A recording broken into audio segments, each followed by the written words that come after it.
आणि आपला धर्मनिरपेक्ष विचार या साऱ्या आपल्या राजकीय विचारसरणीला सोबत घेत एनडीएमध्ये सहभागी होण्याचा ऐतिहासिक निर्णय आपल्या सर्वांच्या साक्षीने त्या कालावधीमध्ये घेतला। टीका टिप्पणी त्याच्याबद्दल होत गेली।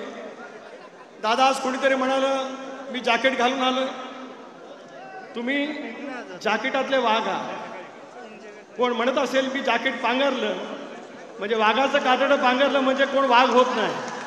कोणतरी तुमच्याशी तुलना करण्याचा केविलवाणा प्रयत्न करत असतो। तुम्हाला कळेल, थोड्या वेळाने कळेल, हळूहळू कोणतरी सांगेल। लोकसभेच्या निवडणुकीमध्ये आपल्याला अपयश आलं, कार्यकर्ता उभा राहील की नाही, नेतृत्व पूर्णपणे अपयशी ठरलंय। राज्यामध्ये सर्वात अपयशी नेतृत्व म्हणून अजितदादांची गणना करण्यामध्ये काही लोकांची मजल त्या कालावधीमध्ये सुद्धा मोठ्या प्रमाणावरती गेली।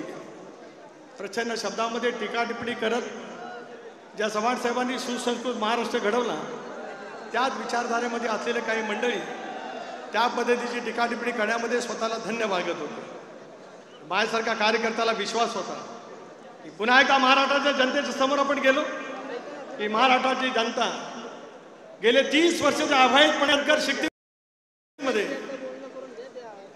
प्रचंड मेहनतीतून आत्मविश्वासातून जी काही मेहनत केलेली आहे या सर्वांचं फलित विधानसभेच्या निवडणुकीमध्ये निश्चितपणे मिळेल। आज मला महाराष्ट्रातल्या जनतेचे मनापासून आभार मानायचे आहे। महायुतीच्या माध्यमातून लढत असताना 59 पैकी 41 जागा, पुन्हा एकदा मी म्हणतो टाळ्याच्या गजरात स्वागत करा।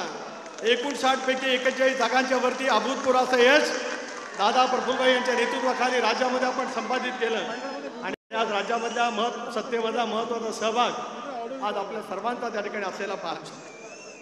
गेल्या 26 वर्षाचं सेवावलोकन करणं काळाची गरज आहेच, पण 26 वर्षाचं सेवावलोकन करत असताना या 2 वर्षामध्ये पक्षाने केलेली नेतृत्वात्मक प्रगती, नव्या नेतृत्वाच्या प्रती लोकांनी